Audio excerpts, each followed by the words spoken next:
Pipe এ একটি tank 80 মিনিটে এবং পাইপ বি ওই ট্যাঙ্ক 40 মিনিটে পূর্ণ করে। দুটি পাইপ একসাথে যদি খোলা হয় তাহলে কত সময়ে ট্যাঙ্কটি পূর্ণ হবে? ঠিক আছে, তাহলে দেখো এ পাইপ কত 80 মিনিটে, বি পাইপ কত মিনিটে না 40 মিনিটে। তাহলে আমি টোটাল ট্যাঙ্কটা এখান থেকে বের করতে পারবো এদের লসাগু করে। তাহলে টোটাল ট্যাঙ্ক কত 80 আর 40-এর লসাগু 80, তাহলে টোটাল ট্যাঙ্ক কত 80 ইউনিট।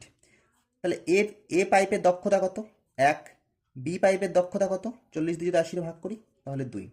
এবার কি বলছে দুজনা মিলিতভাবে এই 80 ইউনিট কতক্ষণে পূর্ণ করবে।